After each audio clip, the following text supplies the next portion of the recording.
I, 33F, have been married to my husband Mark, 33M, for 8 years. We met during our pharmacy residency and got married after dating for 2 years. Our relationship was always solid, we supported each other's careers, shared the same professional interests, and had similar goals in life. We even worked at the same hospital for a while before Mark decided he wanted to specialize further. 6 months ago, we moved across the country because Mark got accepted into a specialized medical program. It was a big decision, but I supported him completely. I had to leave my established position at a prestigious hospital and start over in a new state. Luckily, with my experience, I found a good job quickly and have been working full-time while he studies. We have a 3-year-old daughter Amy who's still adjusting to the move. The transition hasn't been easy, new daycare, no family nearby, and both parents busy with work and school. But we were managing okay until September when things started changing. Mark began his program in July with 15 other students. One of them is Carol, 30F, who I met briefly during orientation. She seemed nice enough then, married, moved here for the program just like us, professional. Nothing stood out about her initially. Everything changed during a vendor fair at his school in September. I took time off work to go with Mark because they were offering student discounts on equipment we both use in our field. While we were looking at displays, Carol came over to say hi. What happened next still bothers me when I think about it. Mark immediately launched into this excessive praise about her skills. He kept saying she's the best here, you should see her technique, everyone knows she's going to be top of the class. Then he announced he was going to ask her to do his procedure, something I've been offering to do for the past 3 years since it's literally my specialty. I've brought it up countless times, but he always said he wasn't ready or needed more time to think about it. Standing there listening to him praise her expertise over mine felt like a slap in the face. What made it worse was Carol's fake modest response, "Oh stop, I'm not that good, you're just saying that," while clearly enjoying the attention. I stayed quiet because I didn't want to make a scene, but it hurt. Things got worse after that. A few weeks later, he was complaining about their pharmacology final. He made this comment about how another classmate Amber was asking a male student for help when her husband was a pharmacist. I couldn't help pointing out the irony. I'm a pharmacist too, but he prefers Carol for his procedure. His response floored me. He got this nervous look and said, "It's different, those two pharmacists are from different countries. You and Carol are both from here, one is just better than the other." The moment the words left his mouth, he tried backtracking. "Well no, I didn't mean it that way, you know what I'm trying to say." I was getting ready for my hospital shift and didn't have time for an argument, so I just laughed it off with "keep talking and we'll end up divorced," and left. Inside, I was crushed. My husband of 8 years basically admitted he thinks his classmate is better than me at our shared profession. After that incident, I started paying more attention to how often he talks about Carol. It's constant, "Carol said this in class, Carol's technique is amazing, Carol made this funny comment." Then I found out she's having marriage problems. When I asked how he knew, he proudly told me she confided in him personally, not their study group, just him alone. They have a study group with 3 other women, but apparently Carol chose to cry to my husband privately about her marriage issues. I tried explaining to him that this level of emotional intimacy with another woman makes me uncomfortable. He dismissed my concerns, saying I was being oversensitive and that he can't be rude to a classmate. But it's gone way beyond normal classmate interaction. This morning was the last straw. I woke up early and saw him texting her before he even said good morning to me. He was asking how she slept, sending her pictures of his breakfast, telling her to make coffee for him if she gets to school first. She replies with heart emojis and cutesy messages. Who texts their married classmate first thing in the morning? We barely see each other anymore between my hospital shifts, his classes, and caring for Amy. The little time we do have together is now tense because whenever I try to discuss my concerns, he gets defensive.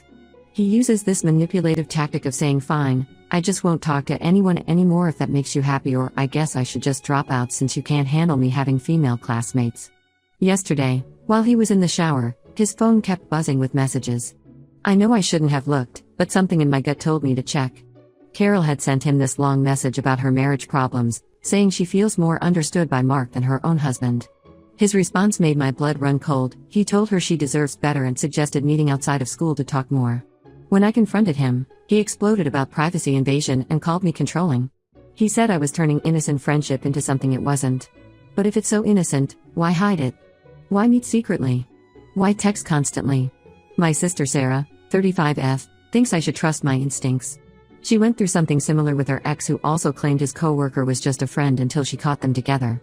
My best friend Emma, 34F, lost her marriage the same way. It started with innocent texts and coffee meetings before class. I feel like I'm going crazy.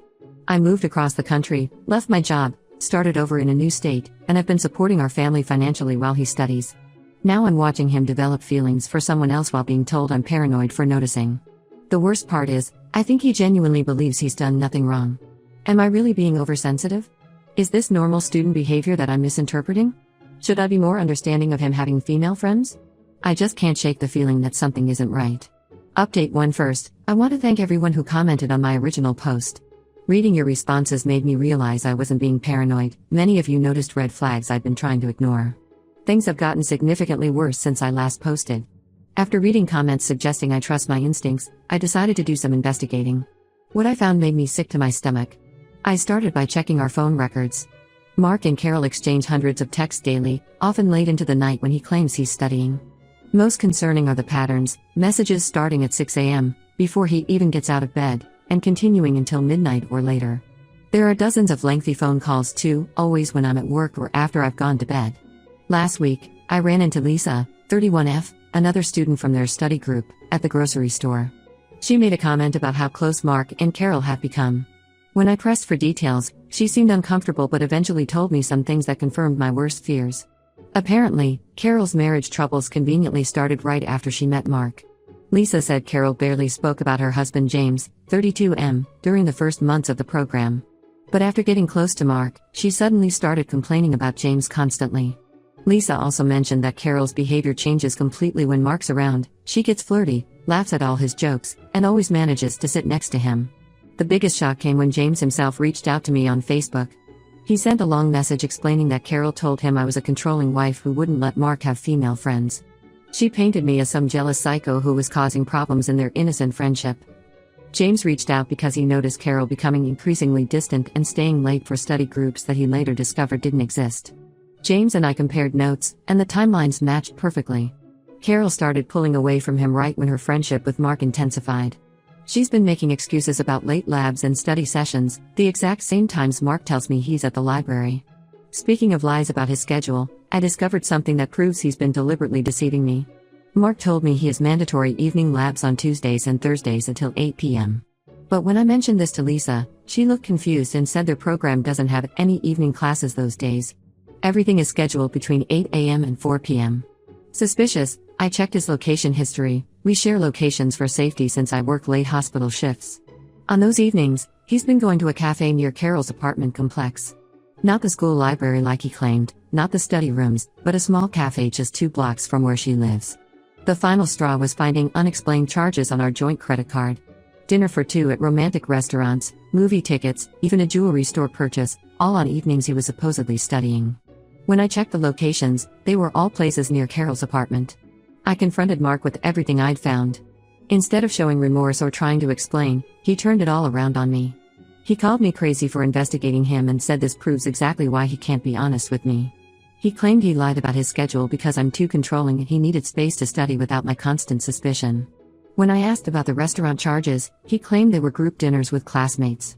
But Lisa already told me their study group hasn't met outside school in weeks because everyone's busy with midterms.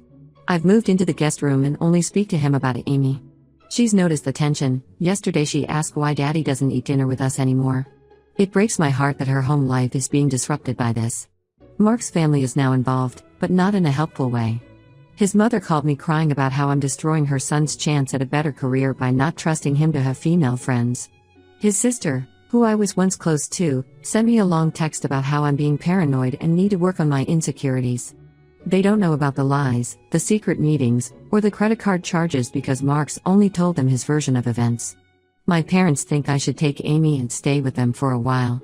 They live 3 hours away and have offered to help with childcare while I figure things out. Part of me wants to go, but I'm worried about disrupting Amy's routine even more.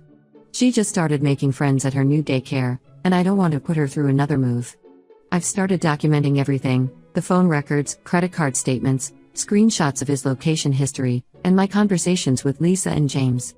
My sister says I need to protect myself in case things get worse. She thinks Mark and Carol are having an emotional affair at minimum, possibly more. The hardest part is watching the man I loved and trusted for 8 years turn into someone I don't recognize. He's gone from being my best friend and partner to someone who lies to my face and makes me question my own sanity. Last night, he had the audacity to tell me that my paranoid behavior is pushing him away and forcing him to confide in others. As if his lies and betrayal are somehow my fault. I don't know what to do next. Part of me wants to fight for my marriage, but a bigger part knows that trust, once broken, is nearly impossible to rebuild. How can I ever believe anything he says again?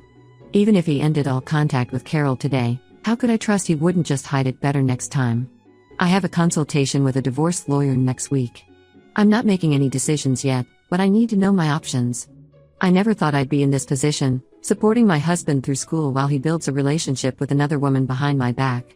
Right now, I'm focusing on being present for Amy and maintaining my performance at work. I can't let this situation affect my career or my daughter's well-being. But I feel like I'm just going through the motions, waiting for the other shoe to drop. Update 2 will come after my lawyer consultation, or sooner if anything significant happens. Thank you all for helping me see that I'm not crazy for being concerned. Update 2 I finally got the confirmation I needed, but the truth was worse than I imagined. After my last update, James, Carol's husband, and I met for coffee to compare notes about what's been happening. What we discovered left both of us devastated. James had gotten suspicious when Carol started putting a passcode on her phone and turning it face down whenever he was nearby. He noticed she'd been staying late at school even during exam breaks, and her excuses weren't adding up. The final straw for him was when he saw a notification pop up on their shared iPad from Mark saying he couldn't wait to hold her again. It turns out Carol hadn't been deleting her messages on the iPad, which was still syncing with her phone. James showed me screenshots that made me physically sick. Mark and Carol had been planning a future together for months. They talked about how they were meant to find each other and how their marriages were holding them back from true happiness. The messages went back further than I thought, all the way to August, just a month after the program started. They discussed their deep connection and how they wished they'd met before getting married to other people. There were detailed conversations about their plans to leave us after Mark graduates next year. They'd even been looking at apartments together during those fake study sessions. The worst part? They'd been physical since September. All those late-night study sessions and coffee meetings were actually dates. They used schoolwork as an excuse to spend time together, knowing James and I would be supportive of their education. There were messages about hotels they'd visited and plans for future meetups. When I confronted Mark with the evidence, he didn't even try to deny it. Instead, he turned it into an attack on me. He said my constant suspicion and controlling behavior had pushed him away, and that Carol understands him in a way I never could. He actually had the audacity to suggest we try to work things out while he figures out his feelings. I asked him about Amy, about our 8 years together, about the life we'd built. His response? Sometimes people grow apart. Carol and I have a connection I can't ignore. I never meant for this to happen, but I can't help how I feel. I've already contacted a divorce lawyer and started documenting everything. James is doing the same. We've both moved our money into separate accounts after discovering our spouses had been using joint funds for their affair, hotel rooms, dinners, gifts. Mark's family finally believes me after I showed them the messages. His mother, who previously accused me of being paranoid, now calls daily crying and begging me to give him another chance. She keeps saying he's just confused and going through a phase because of the stress of the program. His sister, who was defending him last update, now wants to beat some sense into him. The most ironic part? Carol's not the perfect student Mark made her out to be. James showed me her grades. She's barely passing some classes. Turns out those long study sessions weren't about academics at all. My paranoid concerns about their relationship actually have affected their studies. They've both been put on academic probation for poor performance. I've moved out of our bedroom completely and am staying in the guest room until I can find an apartment. Mark has the nerve to act hurt about this, saying I'm being dramatic and tearing our family apart. He still thinks we can work this out. He suggested marriage counseling yesterday, saying he's willing to try if I can get past this and accept that Carol will be part of his life. Amy's been asking why Daddy doesn't play with her as much anymore. She caught him video chatting with Carol the other night and asked who the pretty lady was. Mark told her it was his special friend from school. I've never wanted to slap someone so hard in my life. The divorce paperwork is being prepared. I'm going for primary custody since Mark's clearly not prioritizing our daughter's well-being. He missed her daycare parent-teacher conference last week because he was having lunch with Carol. When I confronted him about it, he said he forgot, but his location showed he was at a restaurant near Carol's apartment during the meeting time. James and I have been supporting each other through this nightmare. We're both focused on documenting everything for our divorces and trying to maintain our dignity despite our spouse's complete lack of remorse. Neither of us ever expected to be in this position, but at least we're not going through it alone. My next update will probably be about the divorce proceedings. Mark still doesn't know I'm filing. I'm waiting until everything is in order. Given how he's been acting, I expect him to make this as difficult as possible once he realizes I'm serious about leaving. To everyone who told me to trust my gut and investigate further, thank you. You helped me find the truth before they could blindside us with their love story next year. Update 3. I want to thank everyone who's followed this nightmare and supported me through it. The divorce is finally finalized, and I can share how everything played out. After my last update, things moved quickly. The day Mark was served divorce papers, he completely lost it. He showed up at my workplace, causing a scene in the hospital lobby about how I was destroying our family over nothing. Security had to escort him out. Carol was with him, trying to convince my co-workers that they were just friends and I was mentally unstable. That stunt actually worked in my favor during custody negotiations. Mark and Carol didn't even wait for our divorces to be final before moving in together. They got an apartment 2 months ago, telling everyone they were tired of hiding their love and life is too short to deny their feelings. The karma that followed was almost poetic. Their relationship started affecting their studies even more.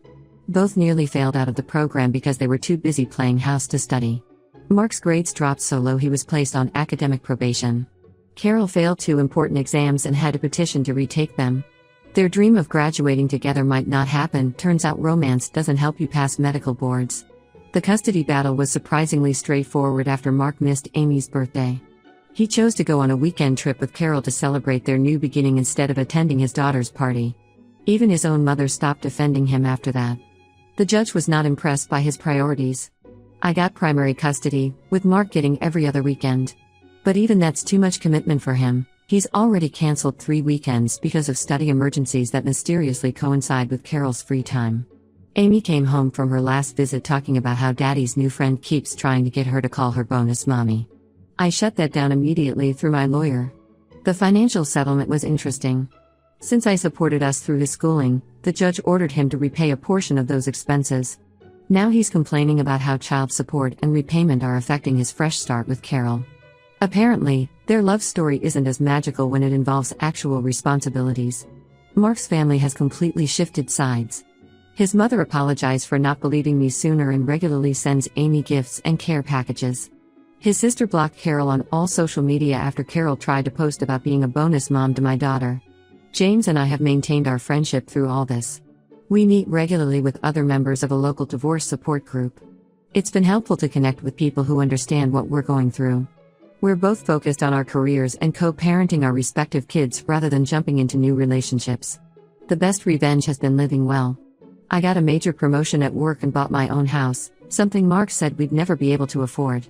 Amy loves her new room, and we've made it our happy place. She's in therapy to deal with the changes, but her counselor says she's adjusting well. Last week, I heard through mutual friends that Carol's getting frustrated with Mark's lack of ambition since he's struggling in the program. Apparently, she expected him to be this brilliant, successful doctor, not someone on academic probation who can barely pay his bills. Their perfect love story is showing some cracks now that reality has set in. For those wondering if I regret anything, only that I didn't trust my instincts sooner. But I'm proud that I maintained my dignity through it all. I never stooped to their level or let their behavior change who I am. Thank you to everyone who supported me through this journey. Sometimes losing someone who doesn't respect you is the best thing that can happen. Amy and I are thriving in our new life, and that's all that matters. Update: since some asked about legal details, Mark and Carol both had to declare their relationship to the program administration. They're now barred from being study partners or working on projects together. The program director told me this affected both their professional recommendations. Karma works in mysterious ways.